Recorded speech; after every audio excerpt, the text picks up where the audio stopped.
ملګرو مشرانو او محصلانو پروفیسرانو لیکچرانو او زما ملګرو، زه نن خوشحاله په دې یم چې څو میاشتې مخکې ما ته عزیز الله کاروان صاحب رالو او دا ناول یې راته راوړو، چاپ شوی نه و او راته وی چې دا خو ما کمپوز کړی دی، خو که دا ما اول د ناول چاپ شي به دا ډېره ښه خبره وي.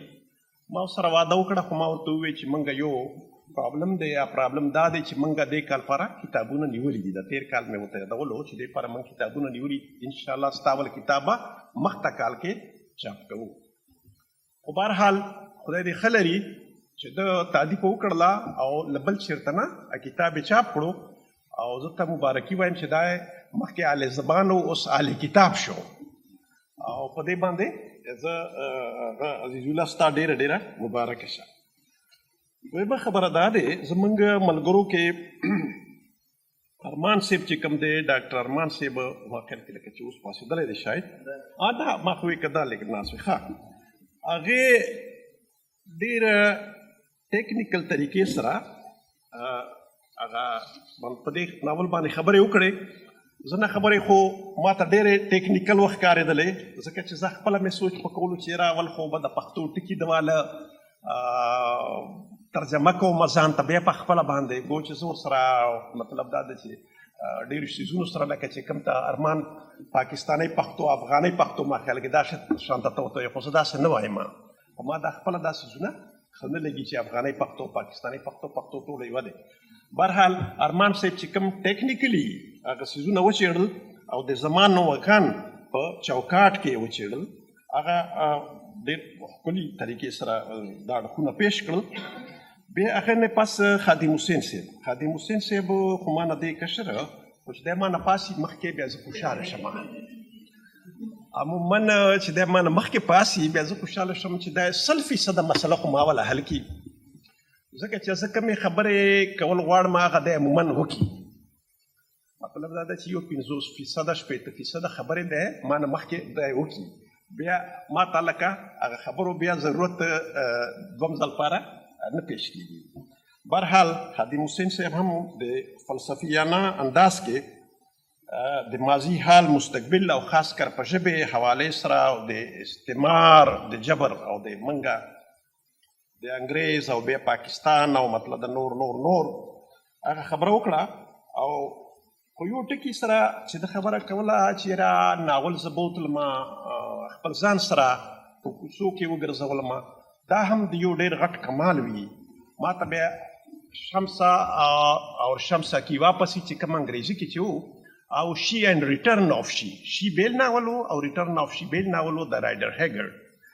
خو هغې ډېره مطالعه لرله، هغې مطالعې په وجې باندې هغې ناول د ژبه او ژبې نه علاوه لکه انګریزي چې کومه وه په خپله باندې ډېره ښکلې وه، او کوم یو بلې دنیا ته سړی به بوتلو هغه لکه دا هر سړي کار نه دی، د هر یو لیکوال په قلم کې دا طاقت وي، هغه کې دا اثر وي چې هغه ځان سره سړی راوکاږي. اوس په دې کې خادم صاحب چې په کوڅو کې ګرځېدو، دې سره ما ذهن هم په شا باندې بوتلو او د یو ټکی بار استعمالو چې پیغام دی پکې. د ما نظر لاړلو د شهید بهاودین ډاکټر شهید بهاودین مجروح صاحب یو ورکوټی کتابچه وه او د هغه پیک و د افغان انقلاب او ضد انقلاب، د افغان انقلاب او ضد انقلاب پیک و. دلته افغان سټډي سنټر و او هغه سره مقابل کې یو بل مقابل کې خو نه و، خو بل موږ چې کوم و رایټرز یونین آف فري افغانستان، هغه رسول امین صاحب مشر و. هغې سره به موږ کېناستو په پاسېدلو، زه به مو خاټک صاحب به و، لطیف لالا به و، خدای دې اوسو بخي، نور ډېر کسان. مطلب د دواړو غاړو ته د ډیورنډ کرښې دواړو غاړو ته به خلک تله راتله، مختلف بحثونه به کېدل، خبرې به کېدلې. خو بهرحال هغې یو پمفلیټ چاپ کړې وه پیغام په نوم سره. هغه پیغام کې ډېرې ښې ورکوټې یو نیم صفحه 2 صفحې خبرې وې، او بیا موږ په هغه باندې مضمونه مو لیکه. په پیغام کې به یوه نیم صفحه هغه خبره، خو هغه کې به یو میسج و، هغه کې به یو پیغام و، او هغه پیغام او مختلف خلک چې کوم کرکټرز و، هغه کرکټرز اخر ته چې کوم دی که نه چې په سنو باندې و ټوپک لاسته کول، که هغه د مذهب په نوم و ټوپک یې را لاسته کړه، که د ایډیالوژي په نوم باندې و، که هغه د هغه و، که د خلک او د پرچم په نوم و، که د خلک دیموکراتیک ګوند په نوم و، ټوپک یې لاسته کوه او په مخ باندې تلو. مطلب دا دی چې هغې دا شمته دغه کړې وه. بله ضروري خبره به زه دا وکړم، د قومي فکر د چوکاټ غټ چوکاټ لاندې موږ دا اصل کې د فیصله کړې وه مخکې چې موږ به سټډي سرکلز شروع کوو، او انشاءالله بل ځل لکه چې څنګه دلته وفرمایل شول د لینګویسټیک هغه سره به هم کوو، او پښتون دانش حوالې سره د هغه زمونږ نورالامین یوسفزي صاحب کتاب دی هغه باندې به هم خبره کېږي بل ځله. او انشاءالله د بله خبره مې هم ذهن کې شته چې ضروري نه دی چې دا د موږ دغه کسان یو، کسان به نور راغواړو، بلې ضلعې نه به یې راغواړو، کله به د باچا خان سکولونو والا لکان به هم پکې شاملو ورسره. خو نن داسې وه چې لږ ایمرجنسي غوندې هم وه، او دومره خبره دا وه چې بل پرونه هلته په لویه پیمانه په لویه کچه باندې د هغه چې کوم دی غني ډیرۍ کې د غني خان هغه شوې وه الریډي، بیا هغه په وجه باندې هم دغه کمبود خلکو ته کیدای شي محسوسیږي. بل دغه غټ ټاپک لاندې یو بل ټاپک لیکلی شوی دی، خو له خوشبختانه د ډیورنډ لاینز امپیکټ آن پشتونز اکراس د بارډر، خو که ما ورته وګورئ د کتاب ته کتاب خو نه دی کتابچه دی، د امپیکټ آف د ګریټ ګیم آن د پشتونز افغانز، دا وګورئ که نه دلته دی چې د ده ټوله چې کیسه ته وکړله کله کله دی بیا ما پورې خاندي چې ته بیا کارټونونه جمع کړي هغه دې راکړي پریزنټیشن چې موږ کوو پاور پوینټ، بیا زه ورته چې دا کارټونونه لا د هغه چې دی که نه چې سل کیسې کوي خو چې ته یو کارټون پیش کړي بیا وغږېږي. او دې تصویر ته تاسو وګورئ که نه افغانستان پوزیشن په ګریډ ګیم کې وګورئ که نه، یو طرف ته زمری دی او بل طرف ته شرمخ څه شی ورته وایي تاسو دې ته بیړیا دی که نه لیوه دی، بل طرف ته لیوه دی، دې طرف ته وګورئ. بیا دلته وګورئ دوه باچاهان چې یو ته موږ باچا وایو چې هغه ځان ته باچا نه وایي باچا خان دی، او بل طرف ته غازي امان الله خان دی. خو د ایول فورسز چې کوم دوه لاسونه راپورته شوي دي او راکاږي یې که نه دا تر اوسه پورې موږ راکاږي. بله دا دی چې که خبرو ماته اجازه دي پسه، ځکه چې دا زه نه وایم زه هغه مشر نه وم، دا خاصې قدرتي دوی ماته ویلې چې ته یې مشر زه نه یم، تاسو والا هغه والا دا موږ ټول خپله یو اجتماعي څه ورته وایي غونډه ده. اوس که ماته یو څو ټکو نورو زه هغه وي اجازت وي خو وایم یې که تاسو چا ډېرې بیړۍ بیا نه وایم.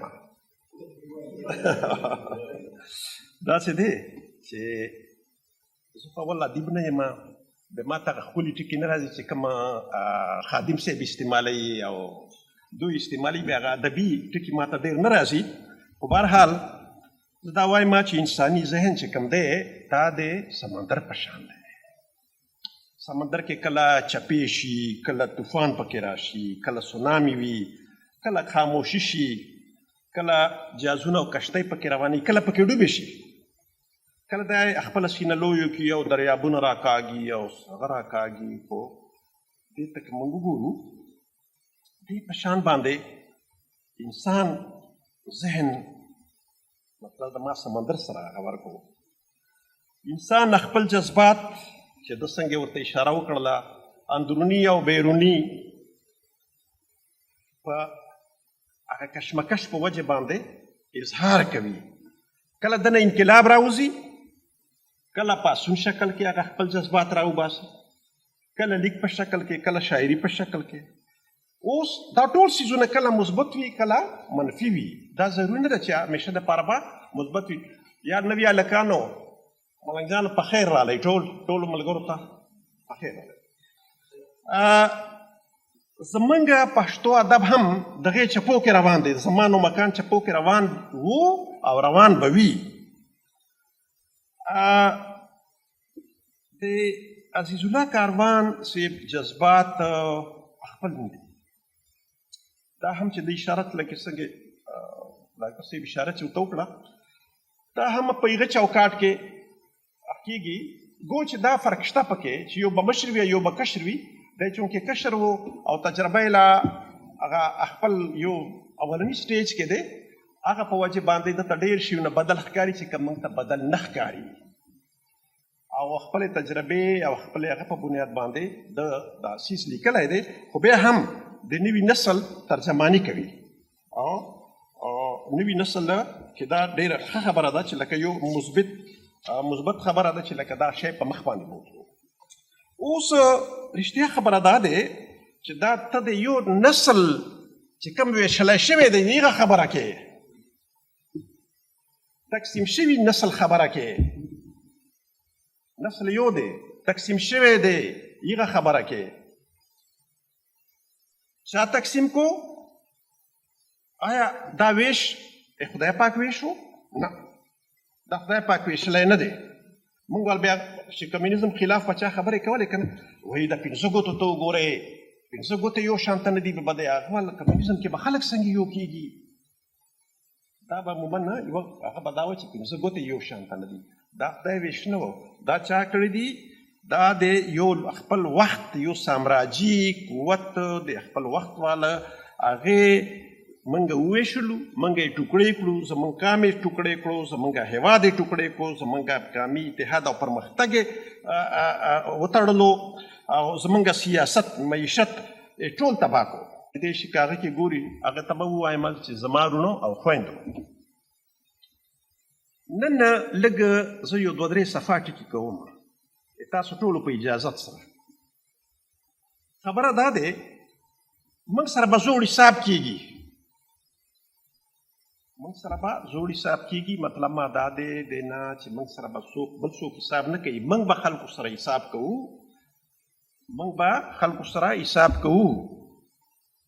تاسو پارټۍ مشران یې زمونږ ډاکټر صاحب او نورو مشرانو ته به دا خبره کوو، هغه نن شته نه خو اوري بیا هغه ته به دا خبره کوو. ما ته به انګریز چې کوم د انګریز سره به موږ حساب کوو چې انګریزه تا ما ته کم نقصان راکړی ته تخیو به ریټن چې تا ما ته دا نقصان راکړی د زوروره ما سره کښېنه.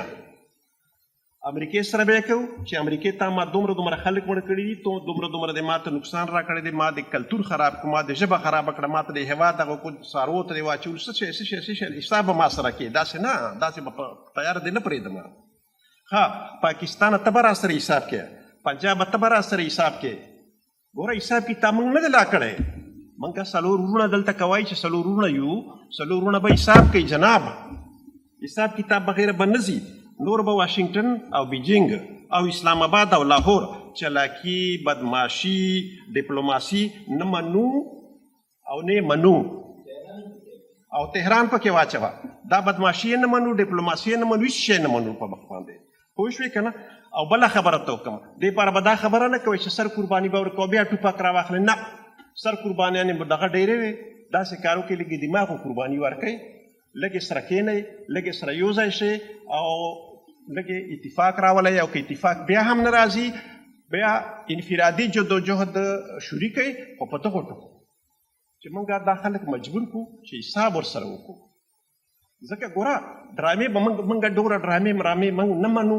خادم صاحب نه ما اورېدلي دي، لکه تېره ورځ دول مې اورېدلي دي، او زمونږ احمد خان هم دا خبره کوي. د لاهور کې چې کومه ډرامه شروع دي څو میاشتې شوه که څومره کېږي، څو هفتې شوې. بهرحال آیا دا ډرامه ته کولی شي؟ دا ورسړی خو یې بل پرون راخلاص کړ. شپږ سوری وخت یې په تېر کړو په هغه زمونږ کس باندې، وزیرستان وال باندې 2 کاله یې په تېر کړ په جیل کې. ولې چې بس خبره کړي که نه، خبره به یې کړي، خبره یې چا ته کړې ده، خو خبره به یې وزیرستان کې کړې، خبره خو ما نه ده اورېدلې.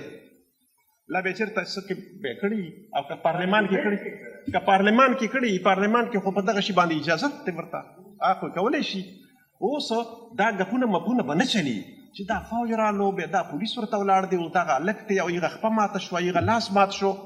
بس خادم صاحب ته بله ورځ یوه خپه ماته که یو لاس، مونږ به ورته وایو بس په ورځه پارشي باندې. ستاسو ټولو ډېره مننه او خبرې ډېرې. ما مخکې ما وویل چې ما ته ادبي خبرې مبرې ډېرې نه راځي، ځکه دا له شیخ صاحب راته ناست دی، هغه لا خندېږي پکې. ډېره مننه.